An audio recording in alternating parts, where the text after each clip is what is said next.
fans, welcome back. So we are now going to have something a little different here. We're having a Bridgerton discussion this time. Not an Asian drama, but the Bridgerton discussion. Especially we're going to cover episode 4. Oh my gosh, I'm so used to doing by episodes. But season 4. And of course, we're going to discuss seasons past. And of course, what we heard about the upcoming season and what our speculation about that. But not only do we have the Dramatic Bestie here. Hello. We also have ViccyRaves here. Hi guys. Hi. Oh So excited to be here. Yes. Dream Team's here. Yes. Woo! I mean, we're literally all together in one room. Yeah. This is not. That's just like This is like legit, guys. We're all here in the same room together. My God. This isn't like we're in prepare for chaos because we have had a very chaotic time together and stuff. So we wanted to go ahead and talk about episode. Oh my gosh, season 4. Yeah, season 4 of Bridgerton. So let me go around the room here. I'll just start with you, Dramatic Bestie. What were your impressions of episode? Season 4. I'm so used to us doing season episodic. Yeah. All right. I have to see. I gotta watch. I'm gonna say it too. I love season 4. Yes. And in fact, it might be up there with season 2 for me. Like yes. it was that good. Like yeah. just from like Sophie being like very smart and just on her game all the time, and she's just very pragmatic about stuff. Sorry, I'm trying not to cuss. I just like how she's so strong and she knows who she is, and she's like, I'm gonna spend this one night. I'm going to go to the ball, sneak out, come back, just go back to my normal life. Everything's going to be fine. What's the worst that could happen? And then she experiences like this whole pleasant event, this beautiful chandelier. She gets to dress up and look pretty. Yes. And then this man that's like, hey girl. I know, right? And not only like, she's like psychoanalyzing him like from jump. She's like, oh yeah, you're this, and this. And the banter and the wordplay. And I'm like, can I have what she's having? Yes. Especially with that kiss. And I'm like, me too. But like, I love like how we see Benedict. He's been a mess the last couple seasons. A couple. Well, I was trying to be nice, but like we see him start to kind of level up a little bit, both in terms of like being now kind of like the unofficial oldest now that Anthony's out and about and literally enjoying his life. And he's stepping into what he probably should have been all along and seeing himself as not just a spare, but like you're kind of a surrogate parent. You're head of the household, so to speak. And like him kind of going back and forth with his mom, getting in his business all the time. Like I understand her frustration, but at the same time, it's like you're not giving him space to actually, like you're trying to force him into something where he does not want. And how many times have we seen her meddling and stuff has made things worse? Yeah. And so like seeing Benedict kind of step up and recognize like what he wants and who he wants and being willing to sacrifice. And it's like, okay, so it's like, that's cute. Those are just words, but I need you to actually stand on business. I don't have that luxury. So right. it was so nice to see them come together. I love their relationship. I just love how he's just a simp for her and like her pleasure. Yes. I'm like, yes, we love the show. But yeah, this redeemed season 3 in so many ways. Yes. And it felt so fulfilling. So I can't wait to really get into it. But I'm a Benefit stan for life. All right. ViccyRaves, what about you? Okay, let's get into it. So, let me unpack. I also really enjoyed it, and for me, not on par with season 2, but definitely like about equal. Yeah. I will always love season 2 the most. Season 2 I think, has but season 4 is very, very good. Yes. When it comes to Benedict as well, like you said, like through the seasons, he's been an absolute mess, and here he has to really encounter like who he is as a person apart from his family and what he kind of wants to do and what kind of man that he kind of wants to be. And I really enjoyed him and his exploration, and I really enjoyed Sophie as well. I think it's the first time that one of the Bridgerton leads, I was like, I really like you. Like, I don't know, like I genuinely really like you. Really like you. And I liked her scenes. I liked getting to know her as well. I liked her being able to stand up to him and show him that, hey, this is how you need to treat me if we're going to move forward. Exactly. The fact that she kicked him out of his own house several times. Said, get out of my house. Yes. I love that. And he had to really understand her to understand himself as well. It was like, if I treat you better, I'm going to kind of get how to treat my family and how to operate as well. And I also, the interesting thing is, this is not to do with the actor, but there were certain scenes in season 4 where I was like, you're trying to kind of mimic the season 2 vibe. I felt like they were really trying to make it like season 2 almost. I see that a little bit. There are parallels between like her and Kay and stuff like that, but I thought, nah, this isn't really the time or the place for this kind of energy. Like, there were certain scenes where he was like, oh, Sophie did this like grand speech, and I'm like, I feel like in this case we don't need it. I think here actions would speak louder than words. You know, we know you love her. We don't need like this like grand confirmation. Grand don't dumb down the dialogue. Exactly. I felt like it was like sort of overdone in that sense, but I did really, really enjoy it. And I think also I liked that like he's the artist, and it would make sense like he'd be the one that would marry somebody outside of the Tom kind of thing. Like, he would be the one that would go for the outside. He's absolutely. He's like, always been. You know? And I was looking at him like, and he's like, this is always who I've been. Like, why are you surprised that I fall in love with the maid, per se? So, yeah. But definitely a really, really good season, and I love them. And also the OST, oh god, it's so good. It's so good. The best one yet. I love it. Season 2 OST, what? I don't remember anything. Yeah. But here, I was like, there was an OST. There wasn't one that stuck out in mind. The only one I remember from was from season 3, which was the Pitbull. Yeah, for the give me everything. That was it. Right, I think like the last time anyone really enjoyed like the soundtrack was probably season 1. I think season 1 also had a pretty good soundtrack overall, because there was so many more memorable things, because we were also like, at that time it was brand new to us, and we were guessing, wait a minute, that song that they're dancing to, oh, I know that song. And so that became more popular, but it seemed like it became a little bit more muted in the couple seasons. Kind of like thing for them. Oh, I love this. Like, it was it was magical. It was really a Cinderella story. Which I think was if they were going to do a Cinderella story, the soundtrack had to follow suit. It was so funny when I first started watching. My weird thought was, dear God, please not let it be her shoe. I don't want to turn Benedict into like some foot fetish weird. So no, it's a glove fetish this time. It can definitely get weird. Yeah, I was like, so I'm glad we had the glove. Yeah, the glove was a good move. That was a good move, because I was scared of that too. I'm kind of glad that they, at least even with the Cinderella story, they did this little bit of a twist. But it was a little different. And also, like, I also love that his mom was just like, oh, that glove looks like it belongs to that family. Why don't you go and ask them about where you can possibly find this lady? And that, like, oh, I didn't even get to discuss like which one about my season. So I'm always going to be a season 2 stan. I think because season 2 was like, I was already like in love with Bridgerton by the time I watched season 1. Season 2 made me feral. Like, I was thirsty for them just as much as Anthony was thirsty for Kate. And so to me, just out of the initial draw and sensationalism, that's always going to be my top, just for how it made me feel. So I'm always going to be straight up biased. It doesn't matter how well other seasons are going to come. They're going to be my bias for real.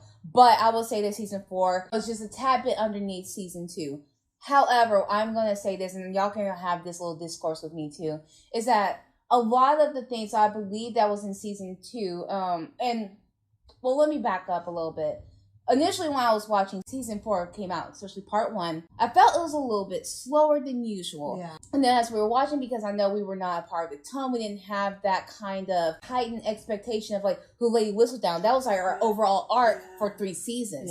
And now that has already come into the forefront and has come to pass. We already know she's already out in society. They already know who she is. So all that mysterious and all that heightened anticipation and anxiety of her being found out, it's gone. It's a done deal. Now it's just like, okay, it brought the fresh air, a little bit of slower pace. And that's why I'm thinking that's the reason why they moved Penn and Colin's season up, so they can have this slower pace of story as they kind of like geared up for the next story arc of now who this next Lady Whistledown might be.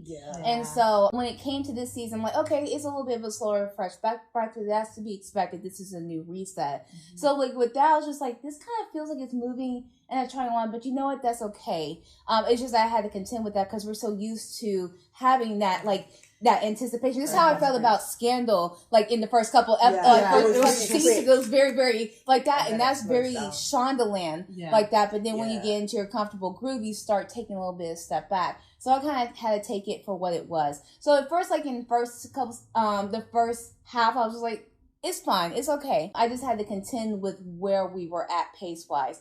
But I will say, and maybe y'all will agree to disagree with me, that unlike the other few seasons beforehand, a lot of the heavy lifting wasn't done by them. It was done by other family issues, tragedies, and everything else. It wasn't necessarily by them.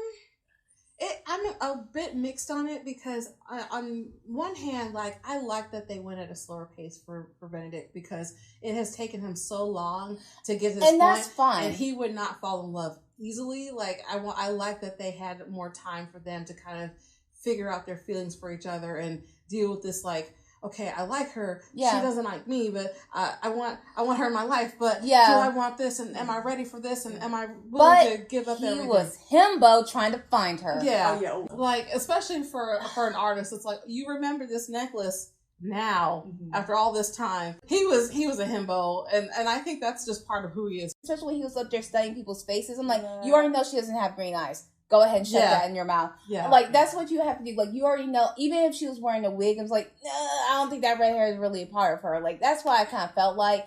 But I get why they were trying to do that. But to me, I'm just like, that didn't feel necessary for the plot itself. Yeah, that part was kind of annoying. And on one level, I was like, okay, is he kind of second guessing himself? Like, is he gaslighting himself into making sure this girl's the right person? And... I mean, he did get toasted on his way there. Because, he went slogging away at a party. And then he came back to the ball. So I don't know. But it was nice to see Benedict slow down and actually take some time to not just get to know her, but get to know her life. And it's like, she's a maid. There's certain things that she has to deal with. And I love, what's her face? The mother figure at my cottage was like, hey, you need to be careful because this girl, she's very sweet. I like her. But she's a maid. And I know you, and you keep your little private parts out of her because I don't want no trouble. Yeah, and it's like, on one hand, you can tell she's rooting for them, but because she knows the reality of the situation. It's like, what the only conclusion would be while Sophie was still in that station. Right. So. And especially, it's like, the longer y'all stay here, like, this is a fantasy. This is not the real world. And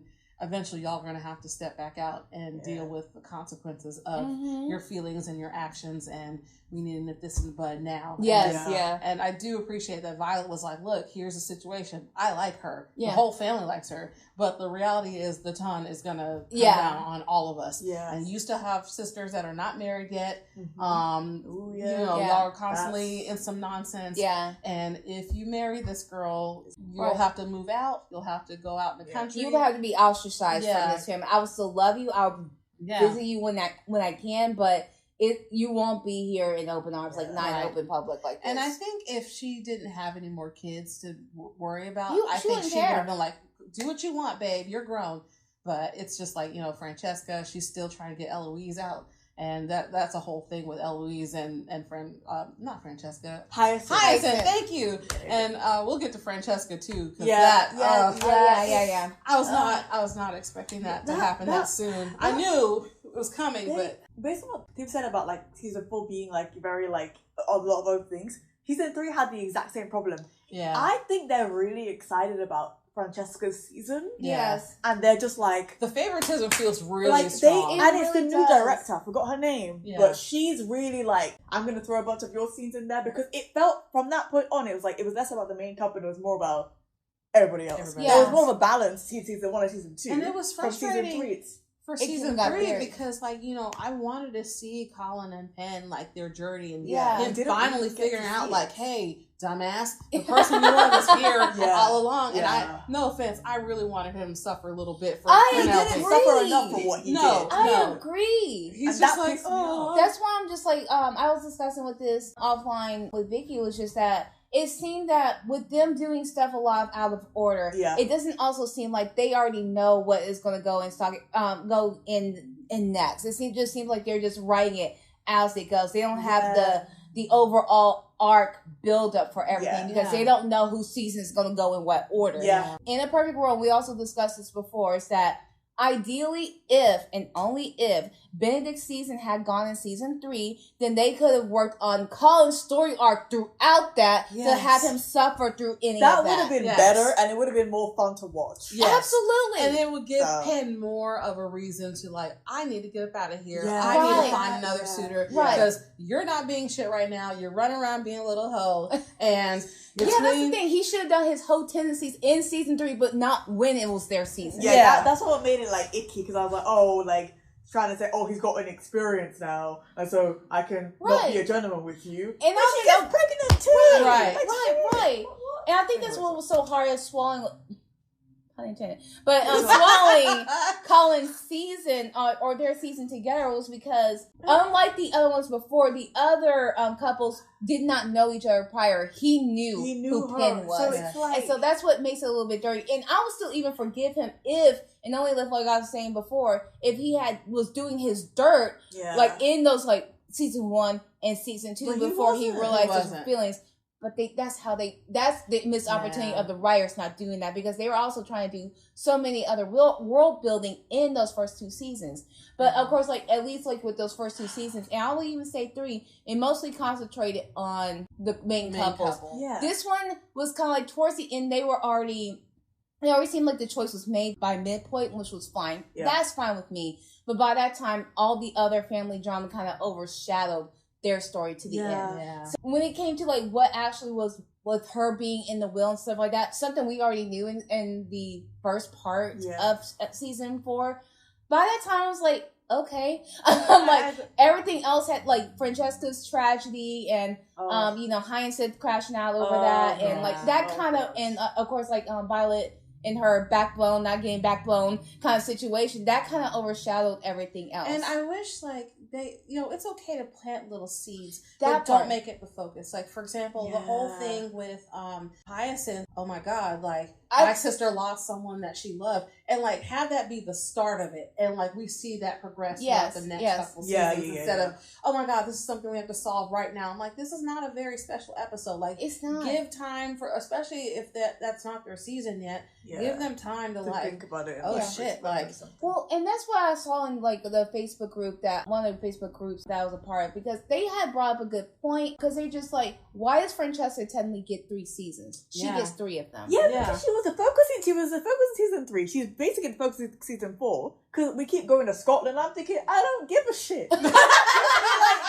give me Ben and Sophie. That's what I signed up for. Because I was thinking like, okay, I thought that season 5, I know we're jumping all over the place, but it's warranted. But it's relevant. So, and not to say they jump all over the place anyway. So we're doing the same thing. We're doing the same thing. Yeah. So what kills me is that I wish that with this, because even with her just losing her husband, I wish she had this season to grieve him. Like a season to properly. grieve him. Like we don't have to resolve it right now. Like they want to jump into sexy fun time, and I get it. But for story, we need to ease into that. Right. You can't just be like it's gonna look like why is she not grieving? Did she really love him? But like, is that why she couldn't like? Because he died sooner than I thought he was. I thought it was gonna be another season. And build more of that tension between her and the Michaela. Like don't just. They're trying to speed let's run have it. this night, we're good now. And it's like, no, seeds. You want just enough to sate the appetite, and that way you have a reason to watch the next season. No, they're trying to jump into it. They are. And I think it's because I've only read most of book 1. Mm-hmm. I didn't read the rest. Maybe they also felt like towards the end of their book, it was a little lackluster and needed a little help with all of that joined together.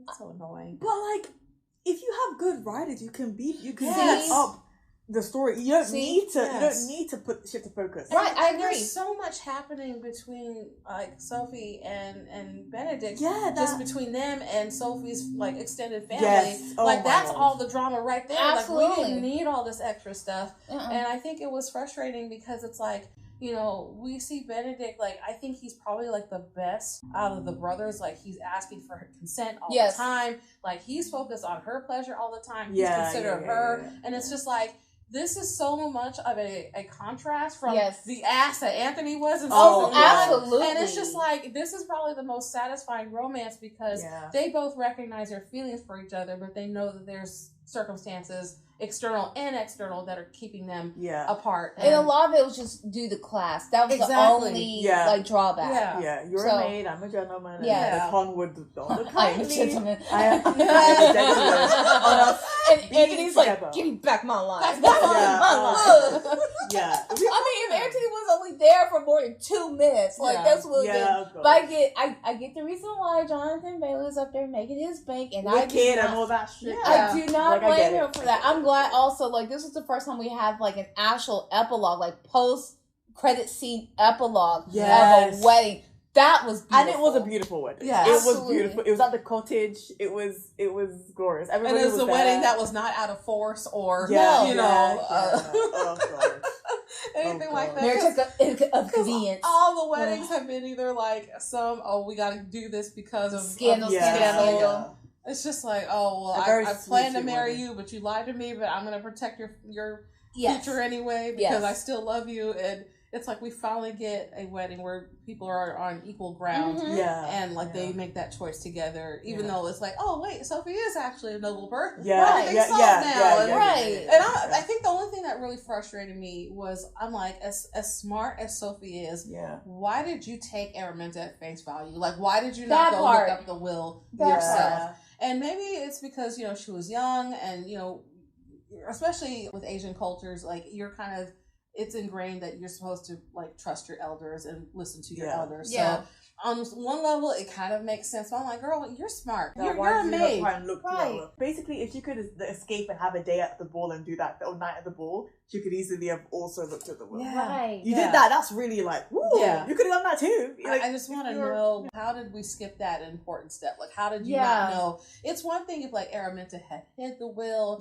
She removed it from somewhere else. Like there were some actual reason that she could not access it or get to it, knowing how. Especially after all this time, I would have double checked it. Exactly. Trust your gut. Trust your instincts. I get that she was a child, but I'm like, even by a child, you were already, before she came along, that you were raised by your father, and your father wanted all the best education for you. You were his ward. All of a sudden, she flips. I'm like, something doesn't ring right, because she was immediately just like, she told me I'm not supposed to be a part of those classes. Like when she was a kid, I would have already been like, I'm gonna remember that something's up, and I need to look into that. I hate that she took the aspect of what he did on that child. That's a baby. Like, you don't take your issues out on the baby. Those are adult issues between you and your man. Exactly. He was wrong for not being honest with her from the very beginning. Like, he could have just told her, I have a daughter, her mother passed away, and just leave it at that. Like, they don't need to know all the specifics. They just need to know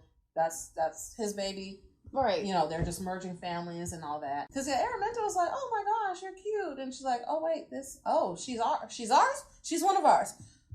Oh, yeah. I'd be pissed off at my man too. But don't take it out on the baby. Yeah. And she was just wrong for that. Absolutely. And I think there was probably a little bit of resentment because Sophie is so smart and brilliant. And her daughters, they're not the brightest crayons in the box. I do love me some Posey though, but she's lovely. Posey is my girl. I will defend Posey till the day I die. A little empty-headed, but she's very sweet. Yeah, she is. Sweet of heart, dumb of ass. I love her to death. But and even was Rosamund? Yeah, Rosamund. She's kind of airheaded herself a little bit, but she's mean airheaded. She's just mean and snobby, and it gave me such ever after feelings all over. Yeah. You have the mean one and the not so mean, but you could tell she's kind of passive in a lot of things. Passive, And at least Posey's like, here, take these clips, and Posey didn't know that this was going to escalate into this huge deal. Especially considering the shoe clips were fake. Right. And that should have been Sophie's first clue. Like, something's off. Something's off. What do you mean they're fake? Like, and we think, the guy that the pawner is just kind of being dishonest. Yeah, but it's like, no, man, like these are fake. You better go back to Sam Moon because that's where you got them from. The rhinestone is going to like rub off in 2 minutes. Yeah. That will like pose another question. I guess like let's get into Francesca's story arc with her unfortunately losing John. And I already voiced to y'all, like, I think he died too soon. He died too soon. And and they're bringing in her, what was it, the best way of getting over somebody is under somebody. That's what it's starting to feel like. And I don't like that for her. I wish that it, like, with her, that even with this being, quote unquote, her season 3 eventually, that she'll eventually get, is that I wish that we would have had him for another season more, especially how he was with the kids and the family and their struggles of him. Like, they did. Genuinely loved him. And it seemed like he loved her a lot, even though it's just like she loves him, but not all encompassing like that. She couldn't reach the pinnacle with him. Yes. But even then, I wish we would have seen that still a little bit, not a little bit more. We got enough as we were supposed to, I think, in that season of them. But I wish we would have had that, and then maybe like at the beginning of season 5, they decided to wreck our existence. Oh, now he died, and now she has to get through the season with that. And then season 6 will concentrate on her. Yeah. I wish that's what they would have done. I had told you, Vicky, my theory is that I think it's because if they had gone with Eloise and Sir Philip, if that's still who they're going with, the story would have been too slow, and I don't think they wanted to slow back-to-back seasons. And I can understand that. And so I think that's why they're going to space it out, especially since I'm not sure, and I'm assuming that she might go back to the Highlands trying to find the cousin. I don't know. I think that's the reason why they wanted something a little bit spicy and different, especially since this is going to be a writing challenge for them now that they have to gender swap one of the male characters that used to exist in the book. So, and I'm looking forward to how they do it. That's the thing, because I'm not one of those that are being... It's just like, okay, how are you going to do that? Because I know like a lot of people's like deals with the book is that it was so tied to a lot of people who have issues, including myself, about having infertility, and like that is a big deal for a lot of people and want that story told. You don't really get that as often,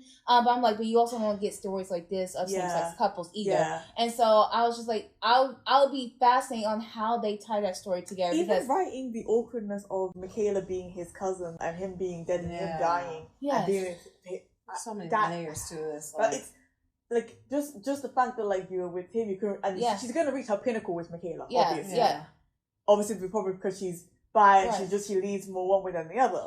But it's just gonna come across bad because you're like, poor John though. Poor John. And it'll be interesting to see how she deals with her guilt. Like I love John. You know, I do love him. Like we know that's genuine. There was something stronger. And also from Michaela too, because we already know the reason why she left at the end of season 4 was because she was feeling guilty. She was starting to get those feelings. Because you remember when Francesca reached for her hand and she was kind of like, oh no. And so she kind of like, was like, I have to dismiss myself. So to me, I thought that was beautifully executed where we're just like, okay, we already know where she is. She's already feeling feelings. And of course, her cousin just died. Her beloved cousin just died. And now she has to contend with that and try to beat back those feelings. But of course, apparently instead of giving them a season plus to get through that, no, we're going to see y'all next season. So I don't like the rushing, that's the part through it. That's the main problem with y'all the writing. This thing is about to get canceled. And they're not even being subtle. Yeah, they are acting like it's about to get canceled. I said, if I don't get a Hyacinth, I want them to finish it. They're pissed if it's star-crossed. And I know, you were just like, that series should have gone up forever. Stupid! Nah, I hate it. They all act like it's gonna get cancelled. That's what they're like. Bridgerton consistently brings in viewers. Netflix is not dumb. If you surpass 2 seasons at this point, you're fine. You're fine. You cleared the threshold. Because wasn't it 2-3 seasons? If and you make it, and you're fine. But Bridgerton is a huge people love maker. it. People love it. And I just wish that they would respect the person whose season it is and make it about them. It's fine to sprinkle in tidbits of what the other families, because they are still important. And that's one of the things about the Bridgertons is they're a big family. They love each other. It's unique from what we've seen from that time period. But it's respect the main characters first. They should be the absolute A plot. The majority, I would say 80% of the story should revolve around them. Yes. That should be the 80-20 rule. Main plot and then 80-20 everything else. Okay, what's going on with Violet? What's going on here? Yeah. Because where's that's supposed Anthony to be at this moment? The build up of how the world is existing around them. Because I know in the books it is just concentrating on those couples. So you hear about the kids and all that stuff, but you don't really get into their minds. It's mostly the minds of the 2 leads in it. So I know that they had to do all of that to build the world around them. So like that was a good principle, but now it started getting to the point where the world's gotten a little too big. It's a little too crowded and too many stories, especially for 8 episodes per season. Now, if it was like 12 or 16, I could understand that. I would even give them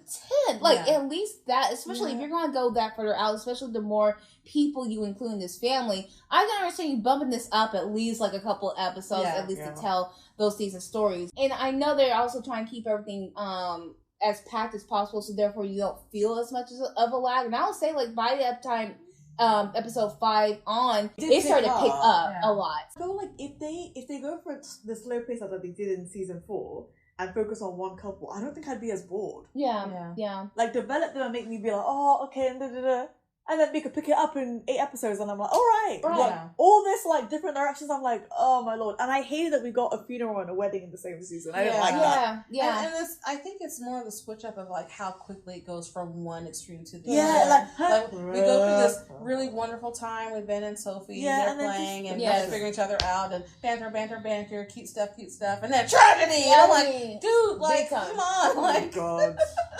like, just be a little bit consistent, but, maybe it's just me, but of course, here's my bias talking, okay?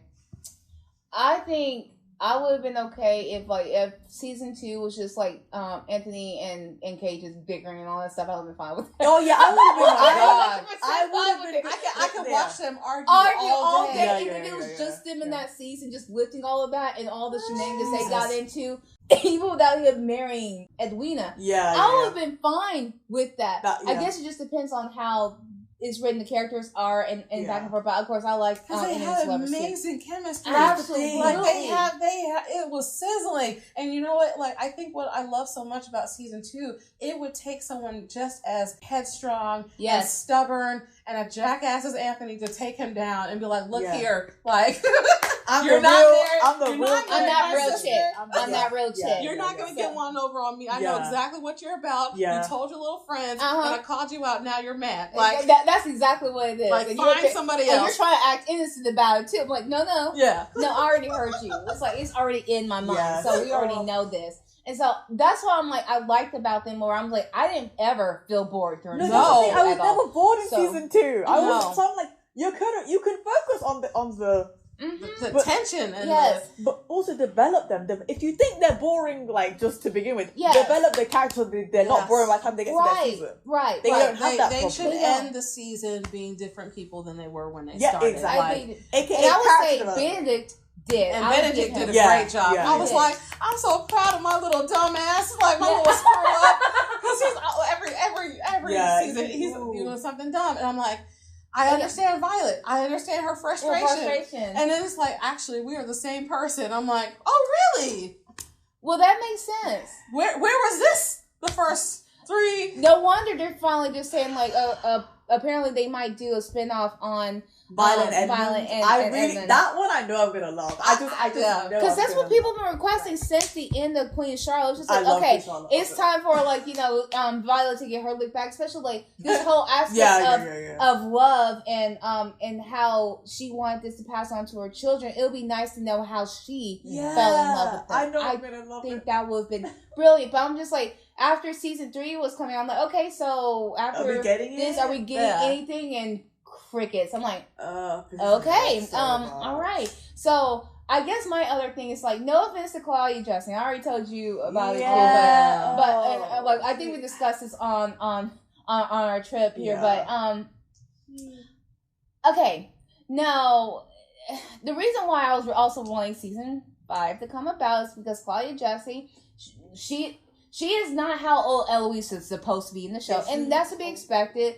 But at the same token, baby is high-fiving 40 soon. So it's just so I'm just like, can we please get to her before she gets an AARP card? Can we do this, please? Yes. That is what I want to do. The age is showing in her face on TV, and it's like, when are we gonna do this so that I'm not looking at her going, oh yeah. Yeah, and it's like, I love Francesca down, and I love her story, but like, this could have waited. Let her grieve her season. Give her time to, like, grapple with her feelings, grapple with her guilt, deal with the whole like, oh, I could not bring him children. Like, Yeah. let us see that and infertility, give her a chance to kind of shine a little bit, because Eloise at this point, she's just sitting around like, oh, well, everybody else is pairing off, I'm flying solo, and I'm being spinster. I guess I'm a bitter spinster. Like, everybody's outcasting me because they want to do married things with their married friends, and she's being a little stot. And even Hyacinth's like, if you don't shut the hell up, are you not? If you're not going to help me out with my stuff, you're not going to help me date me, then you need to find somewhere to be, because I'm not going to have this negative energy. And I love Hyacinth. She put her in her place. So you're not going to talk bad on what I like, because you don't like it. And like Hyacinth, God bless this little child. She's really trying. She's like, oh yeah, I'm reading a book right now. You like books. Like, she's trying to have these bits of connection. And Eloise is like, no, I don't like that. They're probably not smart. And Sophie's like, well, actually, this lady did this, and she was very influential in ballet. And she's like, oh. And I said, I'm right here. What am I? So, chopped liver? So it was okay when she said, but when I, Yeah. But the things I like are dumb and frivolous, and you think you're like. And that's a disservice to the writing. They still have Eloise at the same energy of season one. She hasn't grown. She's stagnated. And it kind of reminds me of like those townies, like, you have, when everybody graduates, they go off to college or they go off to military, they go off and work, and you have the people that just stay there and they don't grow. They're not doing anything. Yeah. Meanwhile, everybody else is going into their futures and finding their path, and they're bitter and kind of not snotty about it, but you could tell it's like, girl, you have the same opportunity. If she's been to Scotland and it's like, okay, you've traveled a little bit, you saw something else, and there's not a lot of people to talk to. You would talk shit about them too, because you think you're better than them. Like, the problem is you, babe. She has superiority complex. The only difference this season between like when we had first married, because Penn is now married, so Penn is not as available as she used to be. Yeah, and she has a baby too. Yeah, she has the baby, the cute, adorable baby. So cute. But now it just seemed like she would go and talk to the girls at the time. They make conversation with them. Like, that's an improvement. I think that was the help with Cressida. That kind of helped. Yeah. Speaking of which, Barbie Cressida coming back? Like, I was like, get the hell out. I'm not gonna lie. I really like seeing Cressida because I kind of hate that the show did not utilize her character the way that I wanted them to. Yeah. Because with Eloise going to Cressida and be like, hey, I need some help, and I'm like, yeah, you know what? It takes a bitch to take down a bigger bitch. Agreed. And I was like, yes, get Cressida in the mix, because she's like, let me know what I need to do. But I just love her new energy. She was settled. She was happy. Yeah. She had her little house in the pink. And I was like, I really dig this aesthetic. Like, I like this because you thought it would have been like gaudy and just gaudy. But just like, you know what? It's better than the Harry Potter aspect that we had in this house, where she was so dark, and she was dressed in black all the time. I mean, you can grieve for how long you want. But at the same time, I'm like, she wasn't grieving those banknotes, was she? Because she was burning through those. And it was where am I this year? So this. Shut up. Yeah. It was so interesting just seeing how she is now that she does not have to worry about the fear of being thrown out or married to some old jackass. I'm like, he looks like he'll die the minute he does. Like, and so it's like seeing her is like night and day. And I was so happy to see her because she's still herself. She's still like audacious with her fashion and everything. Especially with the sleeves. The sleeves are still like, do not touch me. But I was like, ooh, Cressida's back. She's gonna expose this whole Araminta situation, like, or is she already deemed Lady Whistledown? Because you remember she tried it last season and failed because she could not do that same scandalous thing. It'll be interesting if she was Lady Whistledown, but I don't know if she is. I don't think she is. You're gonna say it could be Hyacinth, but I can see and that's what everyone was thinking. It probably is Hyacinth. She has that same energy. She was up there breaking in the balls and all that stuff, but she wouldn't know all the balls she got. But she's starting off first. One person we haven't seen in quite a while that I was like, she's been missing, the modiste. Like, we have not. We have not seen her in a minute. It could be her. And I'm like, because after Penn's season, she just kind of like fades into the background. I'm like, what has she been up to? Like, what's going on? Because I'm sure she probably has seen Araminta and her girls. Like, she probably has some dirt that I'm like, because I'm like, I want to know like who this new new Whistledown is and all that. But one thing I did like that the show addressed is the consequences of what happens now that Penn has been exposed. Yeah. And like how people keep hounding her and trying to use her for their own ends, and how the Queen especially is like, oh no, don't think that because you expose yourself, we're done. We still have a relationship. Yeah. I want my gossip. You want to write? You're going to write what I tell you to, and you're going to do it that's the thing. She was trying to control the narrative of what goes on. That's not how it was. She was like, shut up. Yeah. I really don't want you. You really should not pick that Bridgerton. And then the Queen's like, you're dismissed. I go off of my feeling. I'm just like, okay. Mm-hmm. Speaking of the Queen, what did you think of her back and forth with Lady Danbury? I get the trauma because George is very sick. He really doesn't have friends. Yeah. She's her only friend. She knew her when she first came to the town. She's very emotionally attached to her. She doesn't want her to leave. But it's like, you coming across like a bitch anyway. Like, I understand why, but you're still coming across horribly. Yeah. And I didn't like, she pissed me off. I can't lie. Absolutely. Very selfish and very self-serving. And I know she knows that she's being selfish. But I think with the reality of like her husband aging, she's aging. Danbury obviously is no spring chicken either. She could lose any of them at any time, and like having that security because the world around her is changing.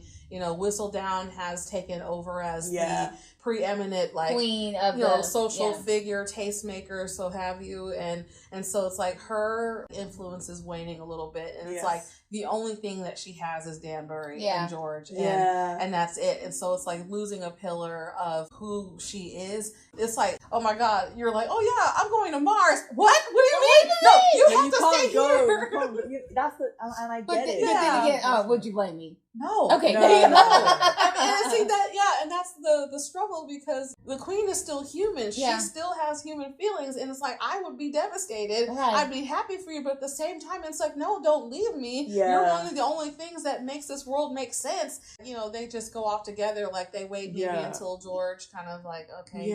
But like in history, she dies first. I don't know what the show's gonna do. Yeah, because I'm like, by this time in the time frame of where they're at, because aren't they like 1818 or something like that? I think she's already dead, or 1819. So right now, I think they're just gonna like keep it to where we get done with majority of the story arcs. It might happen between Hyacinth and Gregory's season, where we might have that downcast of that, or they might keep her.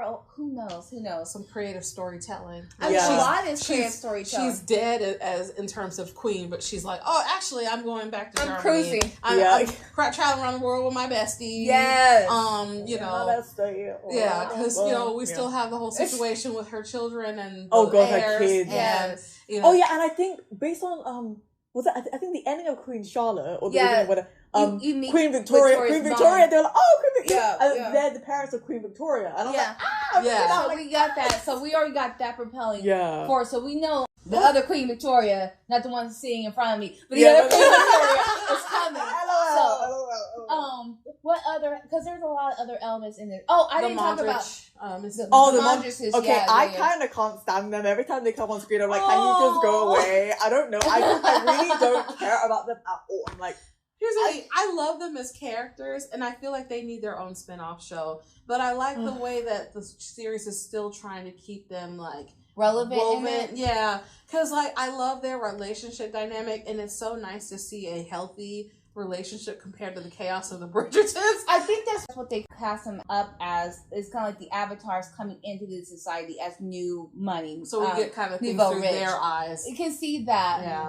But on the same token, I think if I had never known, or if they had never come past that, I'm happy for their step up. Any characters like that, I'm happy for their come ups on things. But if they did not exist past like season 1 or 2, if he was still a purveyor of that shop that he still had when he was like trying to do the alcohol thing, the social club or whatever like that, I would have been happy with that too. I think I would have been more concentrating on wanting to get some of the Bridgerton characters fleshed out a little bit better. Yeah. If one thing had to be sacrificed, but then again, it's a big disservice to the actors, and I'm glad that they got their paycheck. Yeah. That's what I'm happy about the most, because we don't really see it, and plus, he is hot. And so, he is hot. Freaking hot. And I do appreciate all the male booty this episode. Yeah. This whole season. Especially Mad Violet, get her back blown out. Yeah. She looked good in that That's what everybody's looking like, where can we buy this? Ma'am. She looked very, very love good. It, because I would her bust and everything. I said, oh, yes. God. The scene with her in front of the mirror, she's just kind of like, okay, I'm out of practice. Do I still got it? It's like, I didn't make 8 kids for nothing. Yeah. See. And then he sees her and she's like, yep, I still got it. Let's go get you some tea. Yeah, I'm like, sir, you can drink all you want. It's okay, it's unlimited supply. Some night tea. Oh my god, it's like sleepy time. But yeah, I do like the laundresses. I don't know.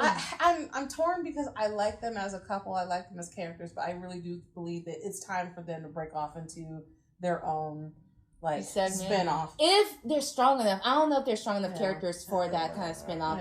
Especially since if they can barely do the justice of Benedict and Sophie just by themselves, I don't think they can. The writers just, I don't know, they're not that, I don't know, what's it about, at least what they have now, not that talented. And their writing teams keep changing from year to year, right? And I think that lack of consistency is part of the problem. Well, and I think that's the problem where we don't really get an overarching story arc. The only one we really got was who is Lady Whistledown, but even then, it came with cracks and falls each time because the first season we find out that it's Penn. In the second season, Eloise finds out that it's Penn. Yeah. Third season, everything finds out. That's what's been lacking in these seasons. It's the overall consistent carryover. Conflict. The conflict, the longing or anything like that, especially like I said with Colin and Penn, that was a disservice. We should have already seen that build up with them within the 3 seasons. And I know a lot of people say he already saw her. I'm like, yes, we know that. That's the problem. Right. He already knew of her existence, yet he was not in his mind calculating about if this woman was to go away from my life, how would I feel? Yeah. He didn't get any of that. He took her for granted, and he didn't see her in the way he should have. What really would have helped if we would have seen him trying to correspond with her not getting responses, not hearing anything back. Because I like what you had said about when he came back in season, what was it? It was season 2 when he was just like, yeah, I was trying to discover myself, and I discovered someone, and she's like, oh, he's like, yeah, I discovered me. It's like, you know what, fuck you. And so, you can go to hell with that. I was like, I discovered myself. I just discovered myself, but it would be nice for him to acknowledge, just it was really nice for you to touch base with me. Some kind of pinpoint with that. But of course, see over time, Penn is not responding. And it's making him nervous, and that's part of the reason why he returns when he does. Because in the beginning of season 3, we kind of see him look around, kind of looking for her, but it doesn't register as something he was that's what he's always done was love to look for her. Because he does look as he got out of that carriage when he first arrives. He looks immediately to her house, and so I'm that's immediately looking for her. It would have been nice to buy into. That of him always in her out. Already something's wrong. Yeah. Something's off. Penn is not responding. What's going on? And then especially when Eloise kind of confirms her and Penn are not talking anymore, that should be something went down. And then when he, and I like how Penn kind of comes out with it, yeah, you just embarrassed me in front of all your friends and said you'd never court me, and what the fuck was that about? They never addressed that, and it pissed me off so bad. Never. How can I enjoy this season? Yeah, we're not addressing the most major thing. things. He says sorry, but it's just I need even if you didn't have feelings for me, you could still not throw me under the bus for your friends. Run over my feelings like that and disregard it in that way. Penn is my dear friend, and you will not talk to her something on that type of level. But it's just oh, I just apologize, and then he comes over and does an apology, and Penn's okay, fine, whatever, you can help me, you can help coach me. But I'm no, I want this man to go through it. And when I would be I don't need your damn help. When he's suffering after that kiss, I want him to that needs to be drawn out. He has to be. See, that's the thing. I wish we would have had that little impetus earlier on, and then he would just going out with his freaking by the time we get to the whole carriage scene, he is feral. I want him to be on Anthony levels of foolishness. Yes. And I still acknowledge here and now the carriage scene as a testimony. Baby. It's the highlight of Bridgerton-ism. Oh my god. I replayed that scene more times than I care to admit. Yeah, it was beautifully done. Music, soundtrack, That to me was the only thing I took out of season. The consent. Season 3. We love consent. Like we love sexy times where everybody's involved and feeling happy, and it was just like, you know, Penn is like confusion because she's like, look, Lord Devling turned me down. Like, clearly something's wrong. You're in my face. Like, get out of my face. If you're not serious, don't play with my feelings. Don't play with my emotions. And he turned her down because of her feelings for Colin. So I'm like, if you don't get your ass up this guy. Oh, God. I just lost a match for you. Because I can't seem to get you out of my mind because... Oh, you get on my nerves. Right. It would have been nice to see Penn just like go off on that. You fucking lunkhead. Like, and it's like, I get that she's always been like the one that was never picked, but I'm like, she was about to be. That was like, what was the issue? So, also like the whole thing with Eloise, I wish they were doing, because I think, and people can correct me in the comments if you want to, but I believe like she started correspondence with Sir Philip was how they get together. Yes, and so I think that's true. And so with that, it would be nice to like at least, since now we're not getting her season, they start season, like that actually, they will start having like, and she'll come like, hey Penn, I actually start like I have a pen pal and da da da da. At least if they can start getting threads of that in season 5, that would be fantastic. To where it will be, or they should have done this in season 4. They just focus on Francesca in her season. I'm like, so y'all know how to focus when you want to. When it's all about y'all, but now when it comes to other people. And don't get me wrong, I love Francesca. She's so cute, but I was not expecting her to have so much of a presence in season 3. I was like, I thought this was Colin and Penn's story. So the seeds of her bumping into John and like developing this crush make her part of the whole like season 4 stuff with her debuting and dealing with, you know, I'm just like, no. It didn't seem fair, especially because I feel like all eyes are really on Penelope's season, like for real. So I was like, dude, give her spotlight. And Colin and Penelope's season should have been the most tumultuous because they do know each other. And so it does make it harder because now Colin would have to contend with the fact that he's ignored this girl all this time. He's taken her for granted. She's been right there. And not only is she the baddest bitch in the time, literally, absolutely, but like there's so many things that he does not know that he's not really privy to, because it's like we have the whole situation with Marina. We have like Penn being whistled down and all the stuff that he like, and oh god, and the way that you're right, because I'm like, I know he also resented Whistledown, was when he found out about Lucas. That she was the reason why he did not get to be with Marina. Man, you're right. I'm so excited. My God, such a missed opportunity. Yes, because I'm like, I know he was mad at the end, but y'all, I didn't rewatch season 3 by the time we were done. I did it once, and that was it. I think the fact too, like Penn kind of saved him from being tricked into a marriage. Like there's so many levels to this, and I forgot with cousin John, and how he intervened in that regard.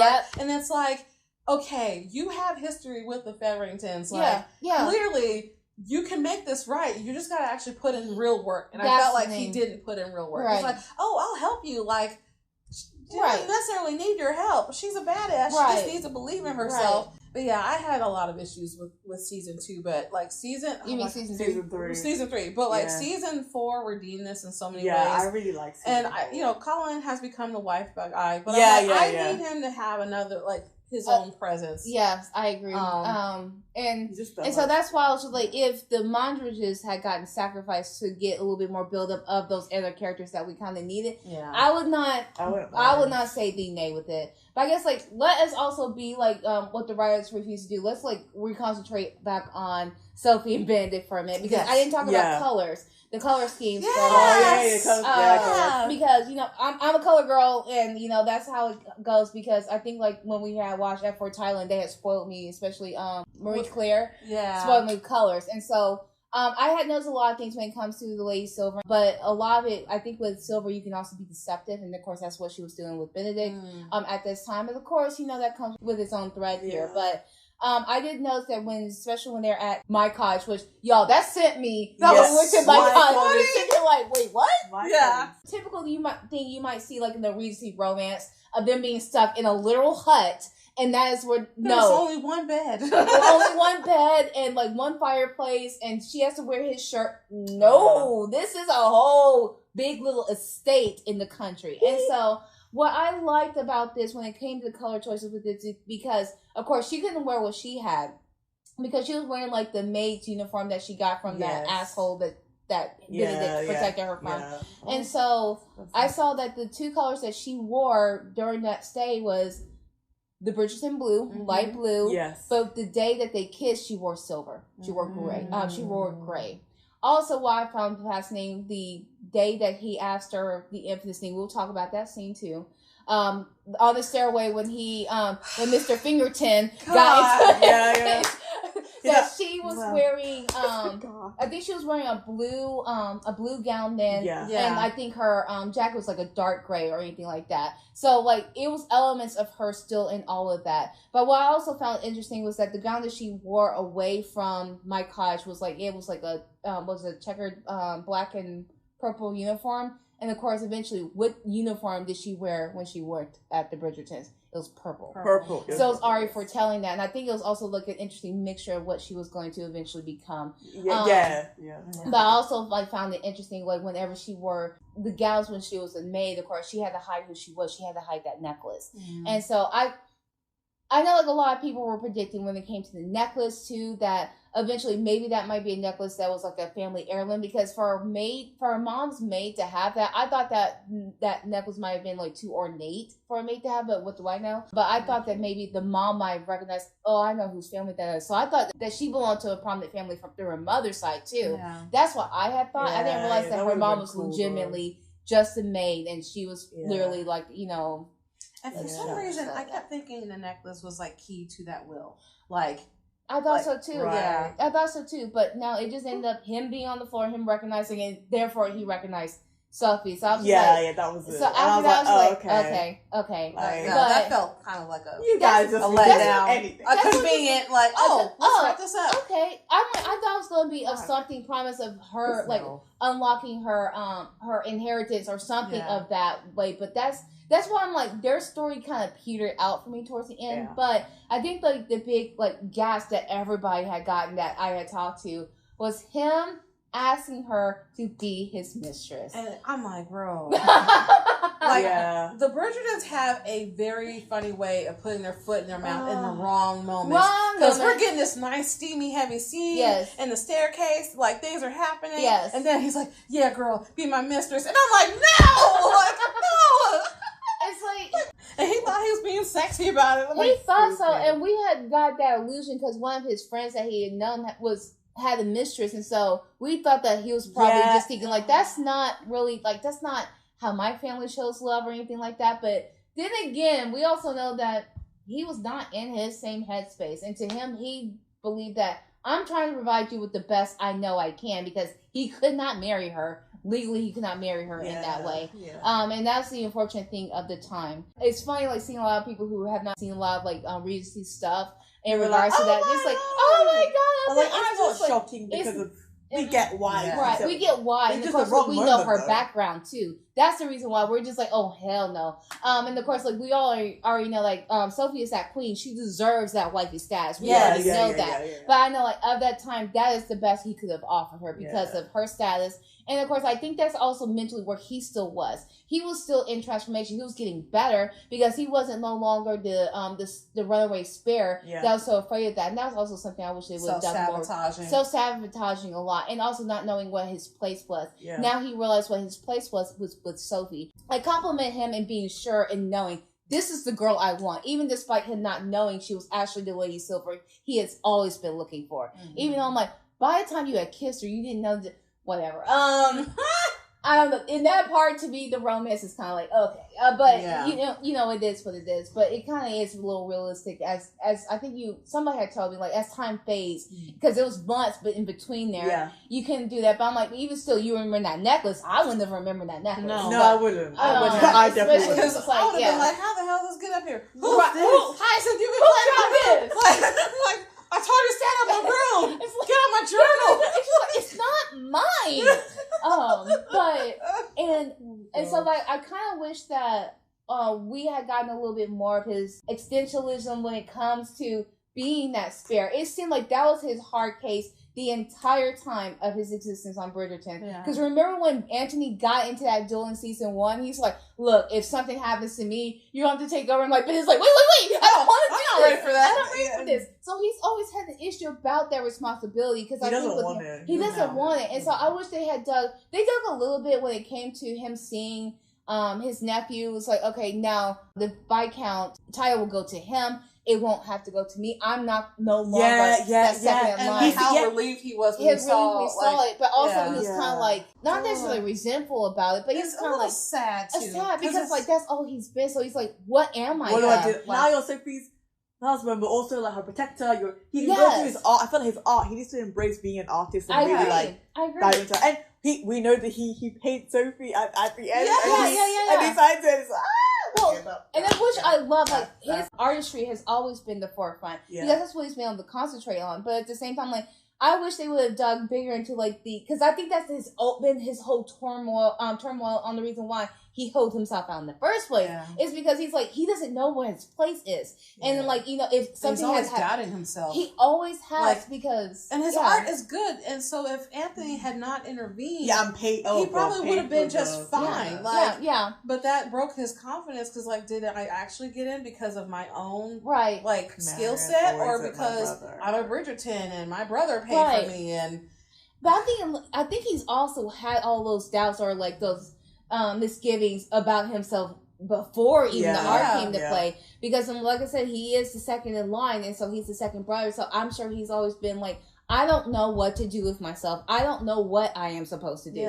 Especially since Anthony got it, and especially, unfortunately, Anthony inherited early when their dad unfortunately died. And so I'm sure he's just like, what do I do with myself? And so I'm sure like art was supposed to be like that thing where he can finally like concentrate on something other than like, what do I do in this limbo? Because I'm sure that's what it feels like. Because a lot of kids feel that way who are the actual spares. And they don't know what to do with themselves. I'm sure, like Prince Harry probably had that same thing. I think he did actually. Because it's like, I'm the second son.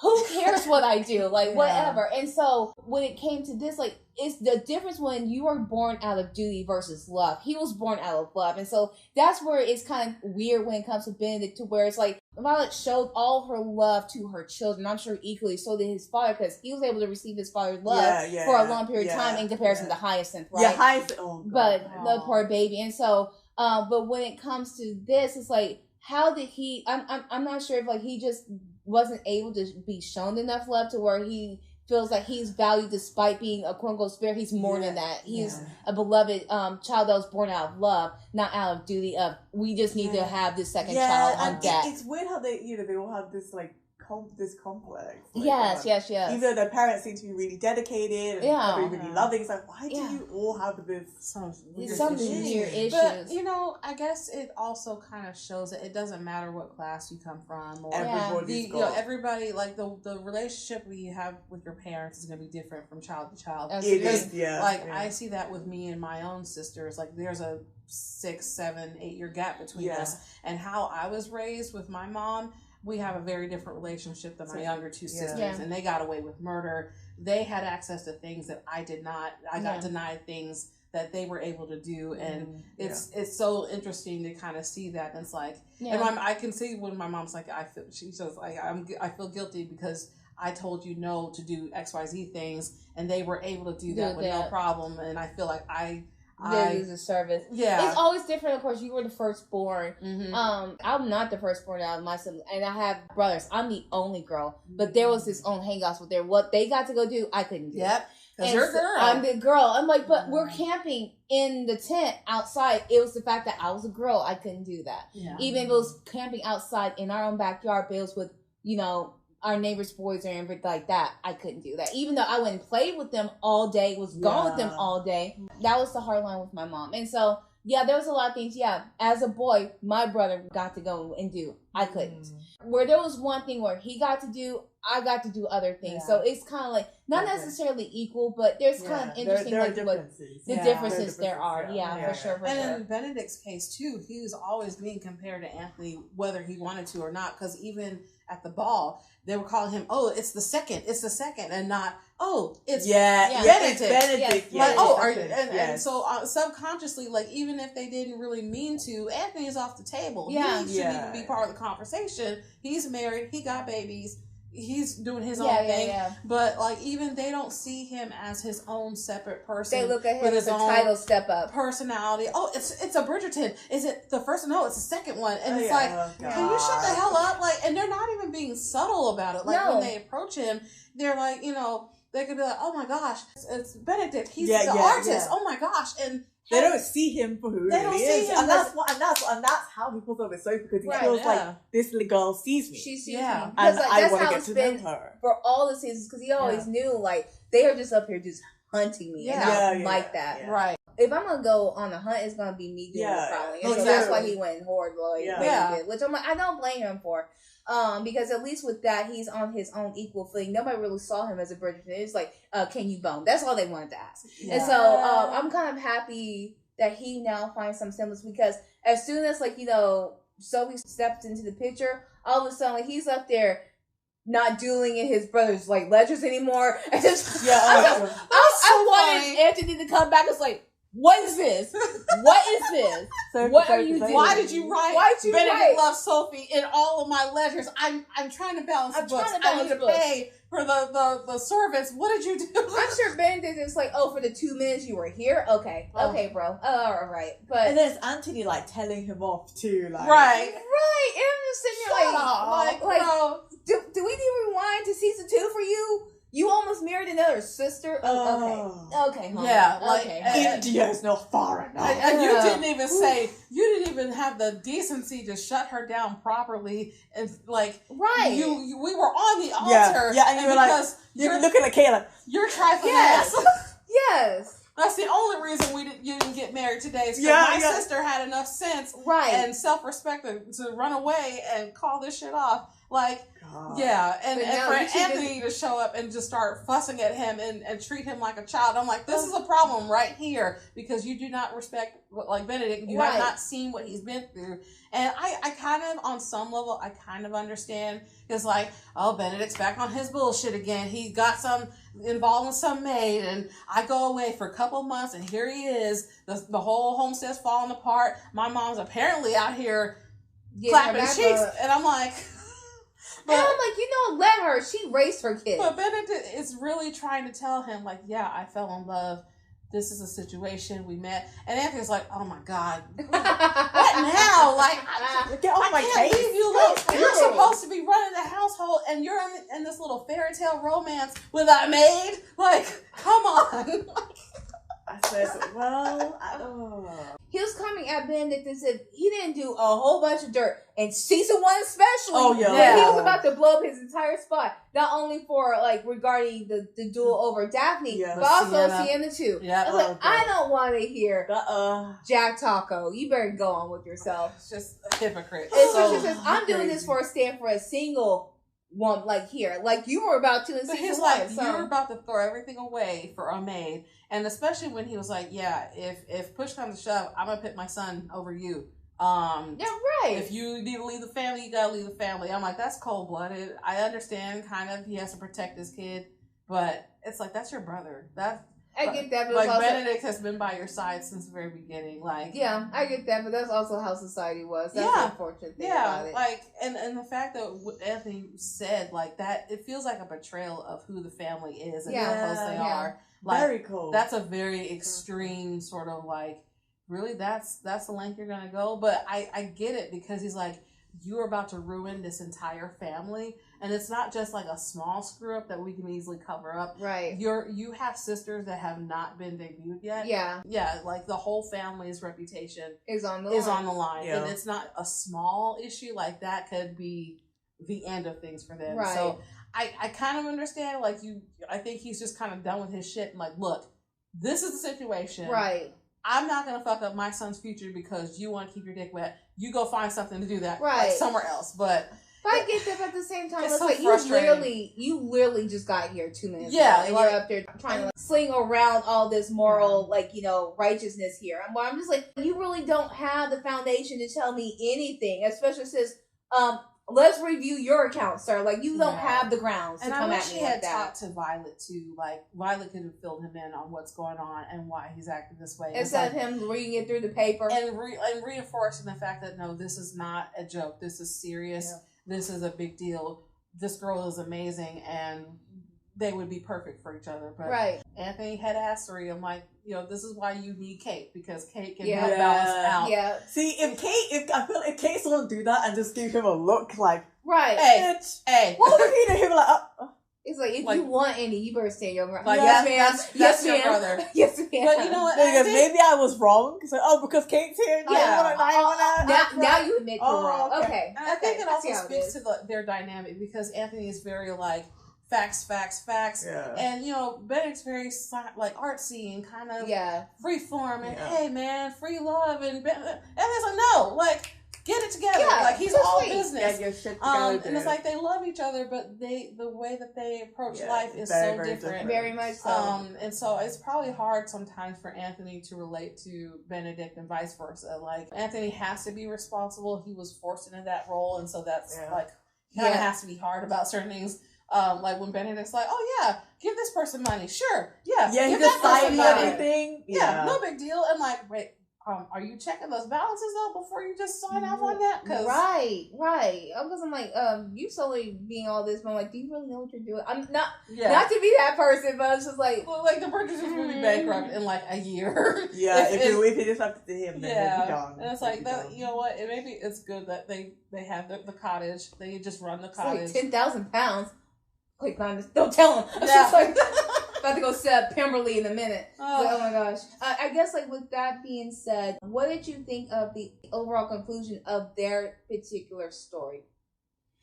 I have issues with how they wrapped up the story. Yeah. It felt a little bit too convenient that they just managed to find this will and everything. Yeah. And like, I just found it odd that it's like, okay, so the will has been here this whole time. Mm-hmm. You could have had access to it. And it's like, they got access to it, and instead of like taking it with her, she's like, I know what happened. And like, she put it back. And I kind of understand you don't want to steal, because that's going to already... Especially since she's on probation right now. Yeah, and Araminta and her nonsense, but it's just like, it felt a little bit too convenient. Like, I wanted there to be more of a challenge.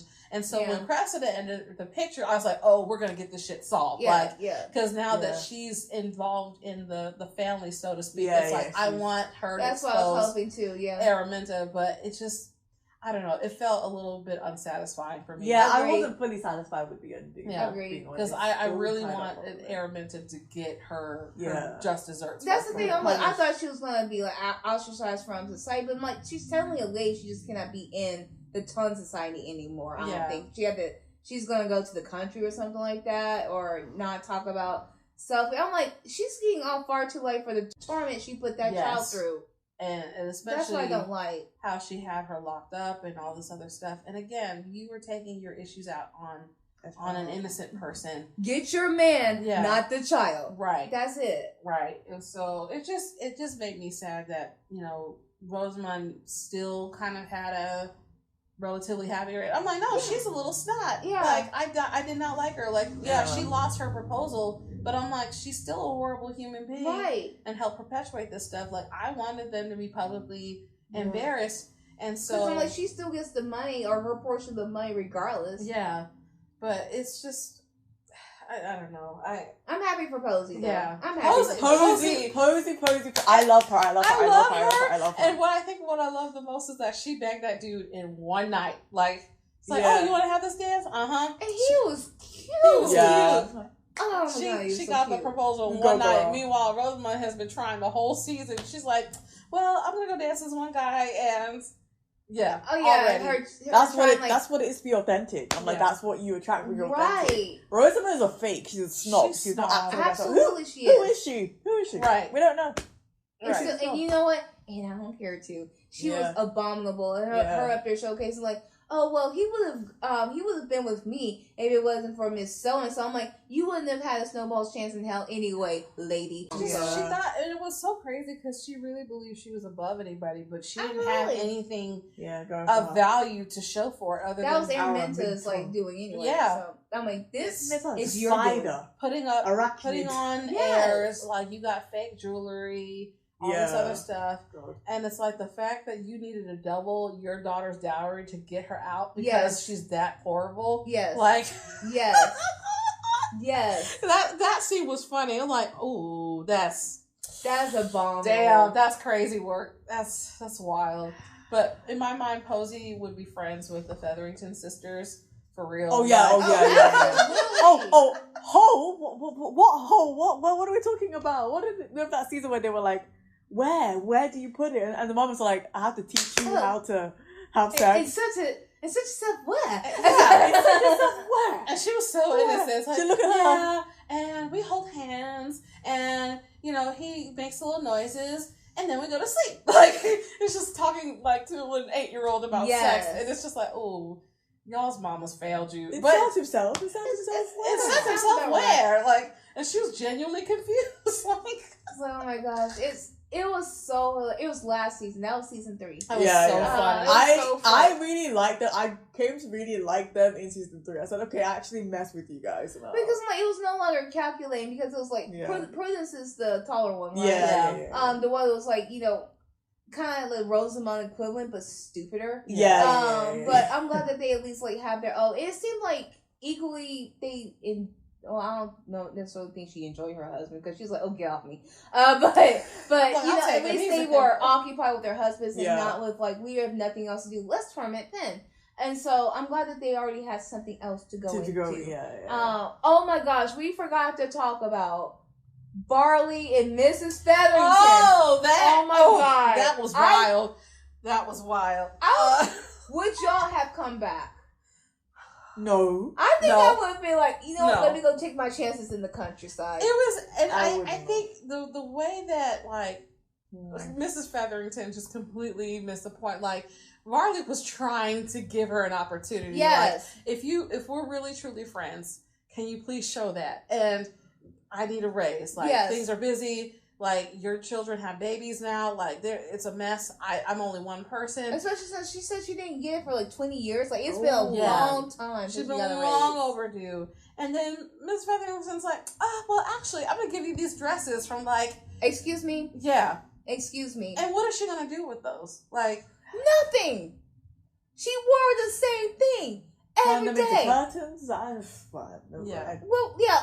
Am I gonna like start dusting in this? Like, what? Yeah. Am I supposed to do with this? It was so disrespectful. I wouldn't have gone back. And they were still dusty and like. And then, like, what was it when she went into the Bridgerton's house that one time, and she's like, "Oh my God, y'all have an automatic spinner? Y'all got this? Like." Well, I'm working in the Stone Ages, and the Bridgertons got like a whole factory set up down here. She's keeping all the money to herself. She doesn't want to have to help or have to. She's like, you should just do it because you love me. Because your family. Yeah. But I'm like, but then she had the absolute gall to go and buy new dresses. I'm like, you know what? I can't. She's a very selfish woman. Like, even when she asks Penelope now, like, oh God, it's because she has a baby and you're like, oh, we're safe. But like, she's really not that great of a mother or a person. Because even with them showing that they were on an understanding at the end of season 3, you see it's just like, oh no, Portia's still up to her fuck shit. It's okay. Yeah, okay. Whatever. It's whatever. And it's just like, because we got this air and... And I'm surprised she didn't hold him along or anything like that. I mean, at this rate, that's what it feels like. Like, she's feeling more financially secure, which, you would think that would help, like, build that relationship a little bit better. But it's like, at the end of the day, she's going to look out for herself. Right. Yeah. Number one. Numero uno. Yeah. So, it's so sad. Yeah. And, like, it was so interesting seeing, like, this mirror of breakups, of friendships, of rifts between people that, they've been friends for a long time and thought they trusted one another, thought they were on the same page. And then they realize I know. Like, oh, wait. Like, actually, you don't even fuck with me like that. Yeah. And it's like, dude, like, you haven't paid me in 20 years. Like, I feel like I deserve a raise. And especially all the secrets Riley knows. Yeah. Everything that she's gone through, the stress to keep them not out of the papers and out of like public embarrassment. Like Varley deserves a raise 10 times over. 100%. And I'm really surprised. Well, I'm not surprised, but the way that Mrs. Featherington handled the situation, and then it's gonna, don't come back. Don't expect anything from me, and da da da. And it's like, I know that's her saving face, but it's like, you need Varley, and she's your 100. she's your only friend. Like, genuinely, your only friend. You need her.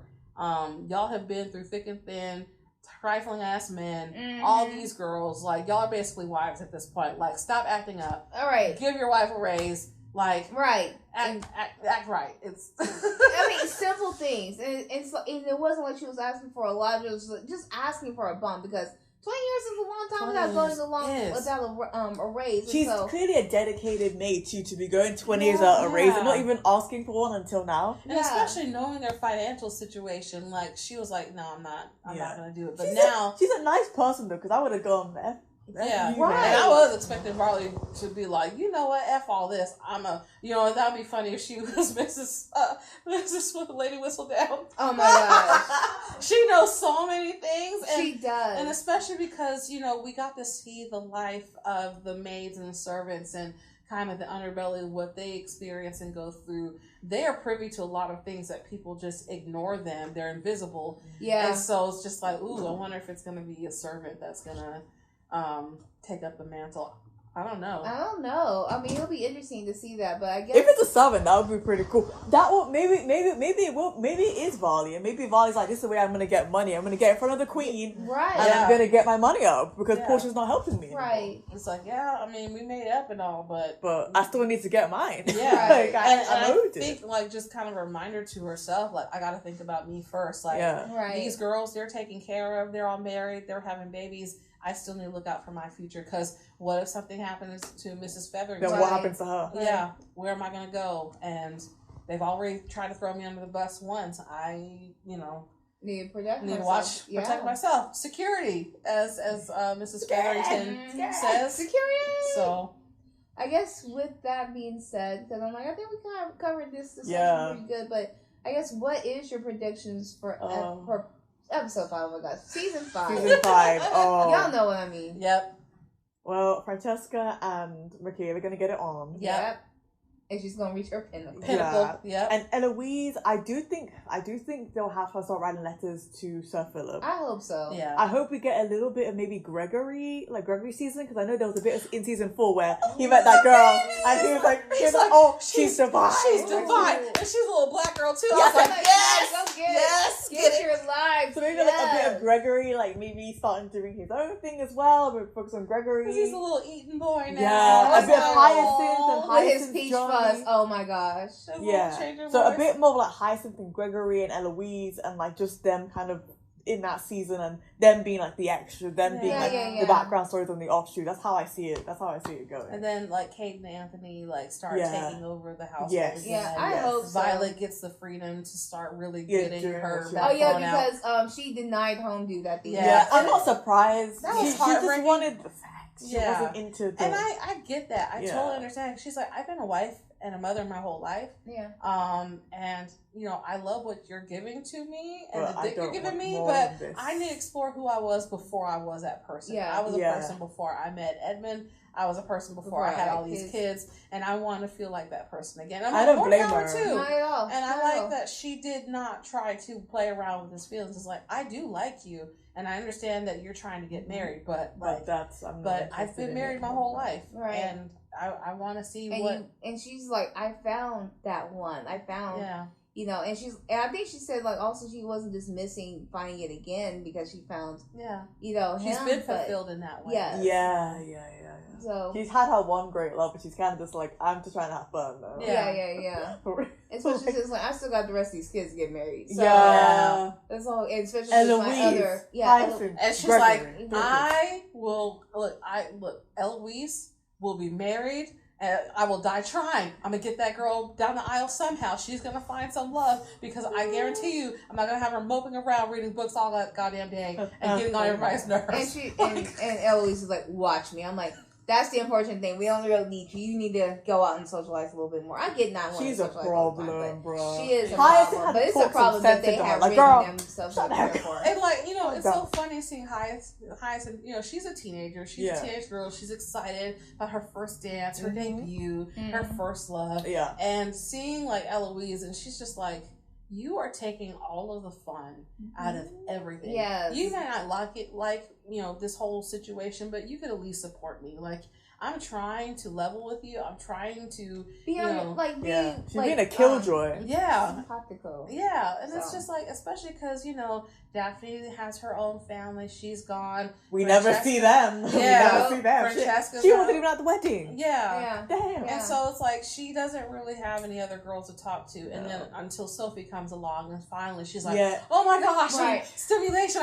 We can girl talk." Yeah. And Eloise is like, well, actually. Well, she was also just like, oh my gosh, this new mate is awesome because she speaks on her level too. Yeah. Where she's like, oh my gosh, I have like actually like a pen here, you know, that I can talk to you like on the intelligence level. Even though we also know that Eloise did not talk with Penn, she talked to Penn. At Penn. Or at Penn, right. So and Penn's like, look, I'm married. We you know, we planned a couple things, and you know, I understand that struggle when you're dealing with that transition where people are pairing off. You're like, oh shit, I'm the odd one out. So okay, that's a good time to discover what you want. What do you like to do, and what's your thing? And but she's just staying at home, being a little pissy pants, and it's just like, girl, you are. Everybody else is trying to get their cheeks clapped, and I need you to find something to do. Absolutely. Like, all I know is I feel when her and Sophie get together, I just know it's gonna be great. I think so too. Like I was like, oh, Eloise, see, yeah, even missing. She needs someone with good verbal wordplay, someone with intelligence, but also someone that is like willing enough to put up with her nonsense and be like, hey, this is what's going on. I need you to turn down just a little bit. Yeah. Like, turn down on time. You're smart and you're very witty, but sometimes you can be an asshole. A bit much. Like, you need to slow it down a bit. But I want to see her actual growth from her. Yeah. I agree. Especially, like, please, since y'all weren't ready to go with her in season 5, let season 5 be that final combination of her calming the F down. Oh, I saw something where Regé-Jean Page liked the Bridgerton social media. Oh, really? Yeah. So I'm having hope that maybe he'll come back. Please probably do. I hope so because I want to see. I miss him. Like he was. He made even if he doesn't have to stay there very long. He can touch and go like Anthony just did. Yeah, hi, and then. Bye. It's like, okay, at least we saw him. That is it, because I'm like, I get that Boo Boo is trying to go and get his career like striped. Yeah. He has that film coming out with Chloe Bailey. Yeah, Chloe Bailey. And I need to see that. Yeah, because it was cute. Because they have also been like they was at a Tin Smasher. They was somewhere. I'm like, y'all are looking so cute. Look at y'all. And she's not with that DVD guy anymore, anyway. So yes. And I loved him in the Dungeons and Dragons movie. Yes, he was hilarious. That walking over that rock scene.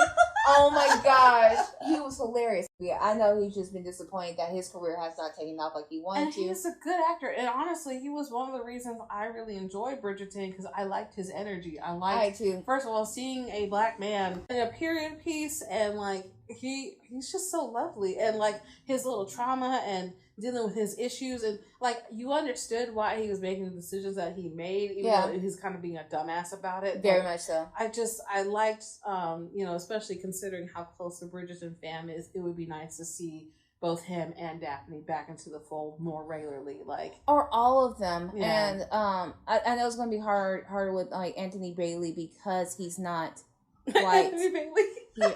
I'm sorry, Anthony Bailey. Oh my gosh, Jonathan Bailey. It's kind of hard for him to be in here as often because his career is taking off. Yeah. I mean, do the Wicked and all that stuff, but I'm not sure what else he has down the pike. If he's doing another Jurassic Park movie, why? But I'm like, it'll be nice to actually see like the family moments of what made Bridgerton family come about, especially as this family tree has grown, because as you know, it's like Game of Thrones. The intro for this family tree keeps getting longer and longer because we get new additions to this every season. I guess, is there anything else we missed, want to add, want to talk about, need to talk about, need to? I think so. We covered a lot. Yeah, we did. Yeah. I know we jumped around, but I'm like we said, to be fair, so has Bridgerton, so I don't feel ashamed about it. Honestly, no.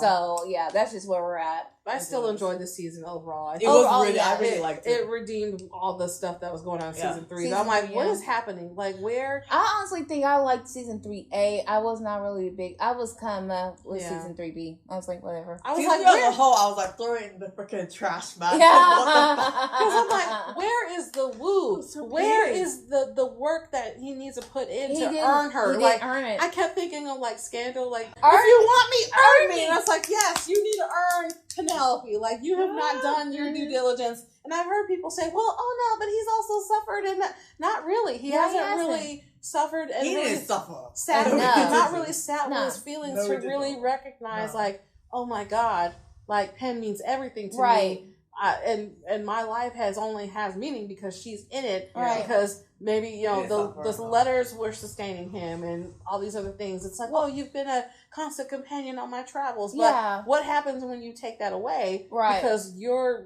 being a fuckhead, you lost a person that's very important to you, and now you're like, oh no. And then Lord Devlin comes along, and it, that tension was not there, and the tension is what makes Bridgerton. It wasn't there in season 3. It wasn't. So it was like, what the heck am I watching? We needed a genuine conflict, not just Devlin. Like, Devlin would have been like icing on the cake, but like there should have been other things that were contributing. Like, also, I'll say this: no offense to the actor for Devlin, but if he was more attractive, I think that would be a bit more like, I'm like, okay. But I actually like Devlin, and I hate that they kind of used him the way that they did, because he has a very warm sense about him that I'm like, I could see this. But I was like, ooh.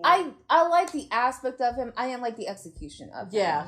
And this was more of his personality of just like telling Pen, it's like, I'm not gonna be there. I probably just need you to watch the house while I go and like skip into the wild wilderness somewhere. I'm like, you want her to do that? Yeah, you have a problem with her having feelings for someone else. Well, I'm like, you won't even be there. So I don't know what the issue is. It's not like you love me, like, yeah, and that's the whole problem I have with that relationship, is that it would be one thing if he was just like, I really want you to be here because I want to be in love with you and have there and fell for her genuinely. No, he wanted someone to watch his house. Yeah. That's practically what it was. But you have to be constant in your emotions and not have any other feelings for me. I'm like, when you were going to literally just drop me off at the house and go elsewhere. Like, he was in love with animals over her. Yeah. That's what I had a problem with. A good love story would have been him questioning what he wanted and rethinking, do I really want this when I found someone that she's funny, she's witty, she's kind, she's kind of overlooked, but you know what, she's the perfect person for me. And him fighting with himself over like, well, maybe I should stick around for a little while. Clearly I've missed what's going on in the time. I would have been okay if he would, Cressida would went with her. I get the desperation of her trying to get him in the first place because she had the whole deals with her family. But I was like, actually, like, it seemed like there was a lot of things that she liked about, like, what he liked. So I'm like, they would have been perfect. They probably would have gone off cavorting into the wilderness together. I think that would have been better suited. I feel like I'm happy with who she did end up with, though, because I think that she's happy and in her zone, and like she gets to do her own thing. As long as she gets to be independent enough to kind of like do her business, like I think that's all she wanted. I guess with that, if no one has anything to add, because I know we kind of held y'all hostage a little too long. Sorry, it's all good. A lot to talk about. It's definitely you love it. You love it. You absolutely love it. It's like, especially since like this one wasn't just one Bridgerton season. This was several. So and a little bit more to go. 4, 5. And that's the thing. We are halfway there. That's the crazy part about it. Jeez. So I guess with that, we are all done. Thank you for listening to us. Please, thank you. You guys are amazing. Yes. We love you guys. Like and subscribe. Stay a while. And hey, as I've always said, it is just all of our thoughts. Yeah.